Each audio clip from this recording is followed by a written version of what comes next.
નમસ્કાર મિત્રો આપણા ભારતમાં 1 એપ્રિલથી વસ્તી ગણતરી ચાલુ થઈ ગઈ છે। બીજા રાજ્યોમાં ચાલુ છે, આપણા ગુજરાતમાં 1 જૂનથી ચાલુ થવાની છે। અને મિત્રો એ પહેલા સરકારે અગાઉ 15 દિવસ પહેલા 17 તારીખથી ઓનલાઈન સ્વ ગણતરી માટે એક પોર્ટલ બનાવ્યું છે કે જેમાં સ્વ ગણતરી કરી શકાય। એટલે કે તમે તમારી જાતે તમારા મોબાઈલથી આ પ્રશ્નનો જવાબ આપી શકો છો। આ ગણતરીમાં તમને 33 પ્રશ્નો પૂછવામાં આવશે કે જેમાં ઘર સામગ્રી સુવિધાઓના પ્રશ્નો હોય છે, જે તમે અગાઉ આ પોર્ટલના માધ્યમથી આપી શકો છો કે જેથી આપણા શિક્ષક મિત્રોનો સમય અને આપણો સમય પણ બચી રહે। આ કામ કરવા માટે 15 થી 20 મિનિટનો સમય લાગશે।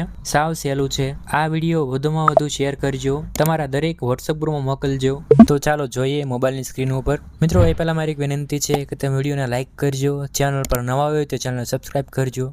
તો મિત્રો સૌથી પહેલા તો તમારે ગૂગલ ક્રોમ ખોલવાનું છે અને એમાં ગૂગલમાં સર્ચ કરવાનું સેન્સસ 2027। તો આટલું સર્ચ કરશું એટલે રિઝલ્ટમાં તમને આ પ્રકારનો ઓપ્શન જોવા મળશે।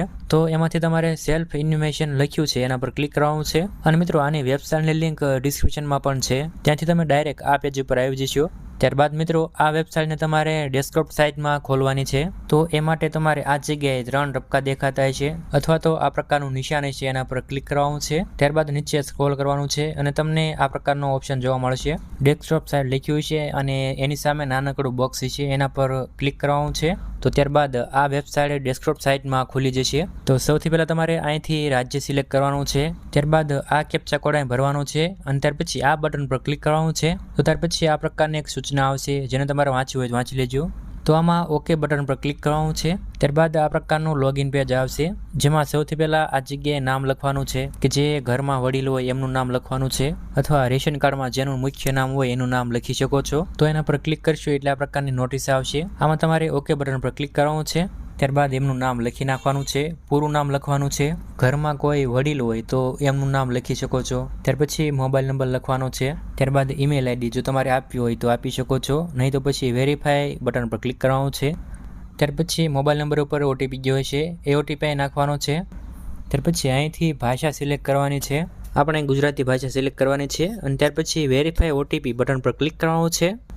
ત્યાર પછી આ પ્રકારની એક સૂચના આવશે જેને તમારે એકવાર ફરજિયાત વાંચી લેવું, આપણે ગુજરાતી ભાષામાં જ છે।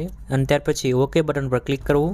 તો ત્યાર પછી સેટેલાઇટ નકશો ખુલશે કે જેમાં તમારે તમારા ઘરનું લોકેશન નાખવાનું છે। તમારે નકશામાં 2 આંગળીએ ઝૂમ કરવાનું છે, તમારું જ્યાં પણ ઘર હોય ત્યાં આ નિશાન લાવવાનું છે। આ ચોકડીનું સેન્ટર પડે ત્યાં તમારા ઘરનું લોકેશન લાવવાનું છે। 2 આંગળીથી હોલ્ડ કરીને નકશાને આ રીતે ફેરવી શકો છો। હવે ઘણા લોકોને આ જગ્યાએ એરર આવશે, ઘરનું લોકેશન તો મળી જશે પણ આગળની પ્રોસેસમાં શું કરવું એ નહીં ખબર પડે, કેમ કે આખી સ્ક્રીનમાં કંઈ બટન કે કંઈ જોવા જ નહીં મળે। તો મિત્રો હવે શું કરવાનું કે ડેસ્કટોપ સાઇટ બંધ કરી દેવાની છે અને ફરી પાછું ડેસ્કટોપ સાઇટ ઓપન કરવાની છે। ઉપર 3 ટપકામાં જઈ ડેસ્કટોપ સાઇટની સામે નાનકડું બોક્સ છે એમાં ટિક માર્ક કરી લેવાનું છે। ફરી પાછી આવી એક સૂચના આવશે, આમાં ઓકે બટન પર ક્લિક કરવાનું છે। તો ત્યાર પછી તમને આ પ્રકારની સ્ક્રીન દેખાશે, તો જેમાં તમારે અહીંથી જિલ્લો સિલેક્ટ કરવાનો છે। ત્યારબાદ એની બાજુમાં પિનકોડ નાખવાનો છે। ત્યારબાદ આ જગ્યાએ તમારા ગામનું નામ અથવા તમારા વિસ્તારનું નામ સર્ચ કરવાનું છે। તો નામ લખશો એટલે નીચે તમને સજેશન દેખાશે, તો તમારે જે પણ લાગુ પડતું હોય એના પર ક્લિક કરવાનું છે। ત્યારબાદ તમે જે લોકેશન સર્ચ કર્યું એ મળી ગયું એવી આવી એક નોટિસ આવશે, આમાં ઓકે બટન પર ક્લિક કરવાનું છે। તો ત્યાર પછી ફરી પાછું તમારા ઘરનું લોકેશન ગોતવાનું છે અને હવે તમને આ પ્રકારનું એક બટન જોવા મળશે, સ્થળની પુષ્ટિ કરો એવું લખ્યું છે, તો એના પર ક્લિક કરવાનું છે। ત્યારબાદ આ પ્રકારની તમે જે સ્થળ લોકેશન સિલેક્ટ કર્યું એની માહિતી આવશે, જો એ બરાબર હોય તો હા બટન પર ક્લિક કરવાનું છે। તો ત્યારબાદ તમારી સામે પ્રશ્નોત્તરી આવી જશે કે જેમાં સૌથી પહેલો પ્રશ્ન છે કે ઘરના ભોંય તળિયામાં વપરાયેલ મુખ્ય સામગ્રી, અને બાજુમાં તમને ઓપ્શન જોવા મળશે। હવે આ પ્રશ્ન ન સમજાય તો પ્રશ્નની સામે આવું એક આઈ બટન હશે, તો એના પર ક્લિક કરશો એટલે તમને ટપ્પો પડી જશે કે આ પ્રશ્ન શું કહેવા માંગે છે કે તમારા ઘરના ભોંય તળિયામાં સૌથી વધારે શેનો ઉપયોગ થયો છે એ ઓપ્શન સિલેક્ટ કરવાનો છે। તો જેમાં ઓપ્શન આપેલા છે માટી, લાકડું, વાંસ, પાકી ઈંટ, પથ્થર, સિમેન્ટ, મોઝેક અથવા ફ્લોર ટાઇલ્સ અથવા અન્ય। આ ઓપ્શનમાં મોટે ભાગે સિમેન્ટનો ઓપ્શન કે જેમાં ગામડાના લોકો ઘરના તળિયામાં સિમેન્ટનું તળ નાખે છે, અને બીજો ઓપ્શન મોઝેક ફ્લોર ટાઇલ્સ જે ભોંતળિયામાં સ્ટાઇલ વપરાય છે એ સ્ટાઇલ। લગભગ તો આ 2 ઓપ્શન જ વધારે સિલેક્ટ થશે છે। તો મિત્રો આ રીતના તમારે દરેક પ્રશ્નનો જવાબ આપવાનો છે। આગળના પેજ માટે સેવ કરો અને આગળ વધો તેના પર ક્લિક કરવાનું છે। બધા જ પ્રશ્નો પૂરા થઈ જાય એટલે વિગતવાર આ બધી માહિતી આવી જશે. તમારે બધી વિગતો એકવાર ચેક કરી લેવાની છે. તમે જે આગળ બધા પ્રશ્નો જવાબ આપ્યા એ બધા એક જ પેજમાં હશે. નીચે તમને 3 ઓપ્શન જોવા મળશે. ફેરફાર કરવા માટે પાછા જાઓ, ડ્રાફ્ટ તરીકે સેવ કરો કે પછી સબમિટ કરો. જો તમને બરાબર લાગે તો સબમિટ બટન પર ક્લિક કરવાનું છે. ત્યાર પછી આ પ્રકારની એક નોટિસ આવશે કે શું તમે સબમિટ કરવા માંગો છો, તો હા.